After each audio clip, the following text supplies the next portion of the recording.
No parezcamos demasiado amigos.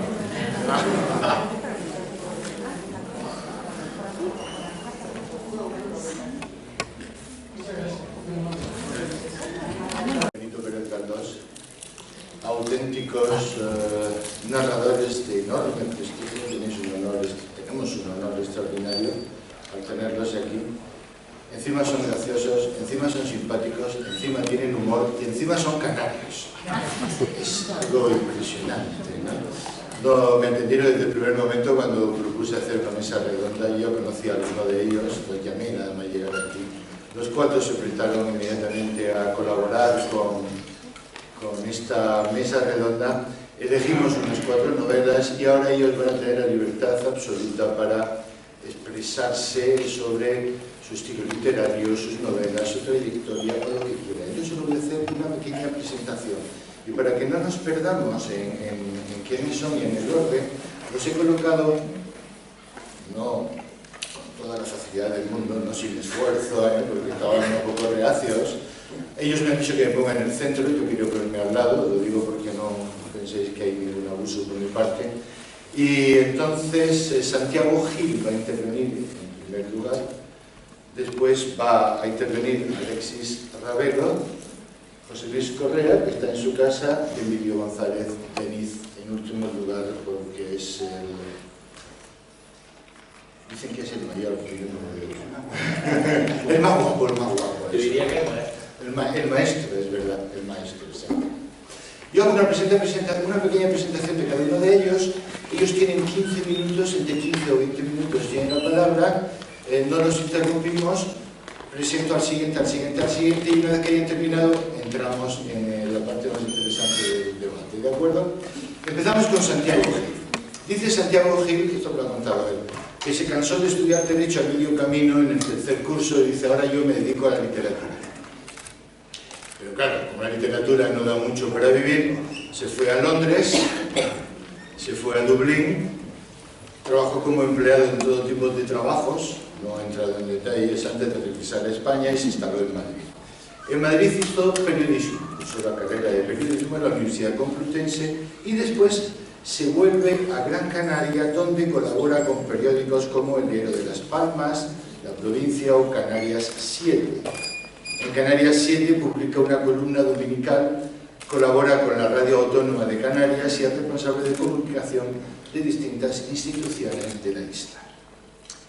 Ha sido invitado para hablar de su trayectoria literaria en muchísimos lugares de Europa y del mundo, pero voy a citar solamente algunos de ellos.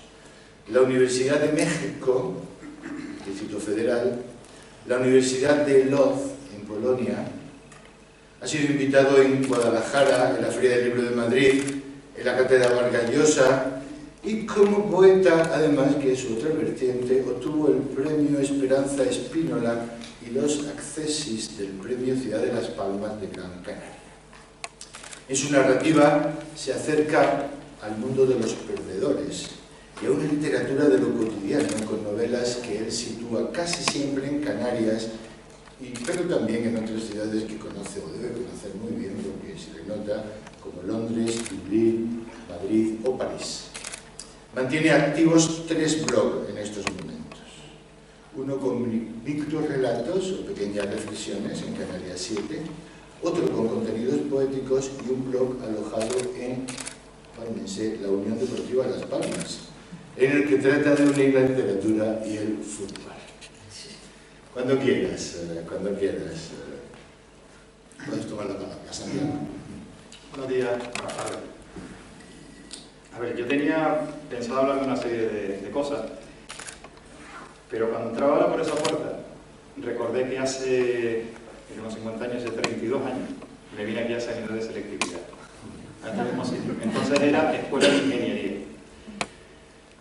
Preparando aquellos exámenes me enamoré de alguien, preparando aquellos exámenes y escribí los primeros versos. Lo recuerdo perfectamente. Por eso un libro se titula Una noche de comunión. Cuando yo entré a este sitio, examiné selectividad, no sabía lo que iba a hacer en la vida. Lo último que yo pensaba era que iba a ser escritor. Empecé Derecho, casi por inercia, era un buen estudiante, digo, nos da derecho, tiene salida para todo, esta especie de derecho. Pero se cruzaron esos poemas una semana antes de examinarme aquí. Se cruzaron esos poemas, evidentemente, y se cruzó el pueblo perfectamente también. Se cruzó Julián Sorel, se cruzó Rojo y Negro, se cruzó Stendhal, se cruzó Madame Bovary, se cruzó Santiago Zavala Zabalita, se cruzó Bruno Buendía, se cruzó Cervantes, se cruzó Fortunata. Aquel verano fue un verano literario en todos los sentidos que cambió mi vida.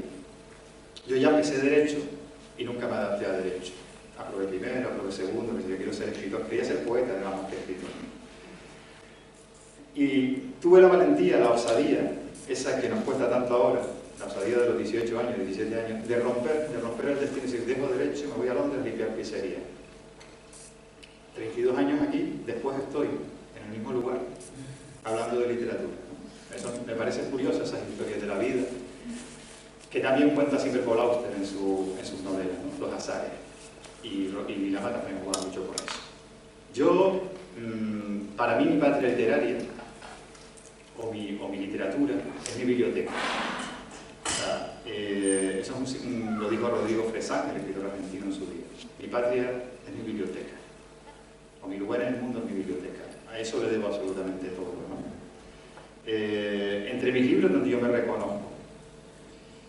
Me reconozco también como escritor en lo oral. Canarias es una tierra donde la cultura estuvo vetada durante muchos años, donde no hubo esa eclosión que tenemos ahora y esa posibilidad de estudiar, pero sin embargo mantuvo la cultura oral, mantuvo contar historia. Quizás las múltiples influencias de gente que vino a vivir aquí, yo lo interpreto mucho, lo uno mucho a la cantidad de judíos que vinieron huyendo y mantuvieron esa tradición de contar, ¿no? En esa tradición de contar hay una música que después tiene camino de ida y vuelta con América, evidentemente, ¿no?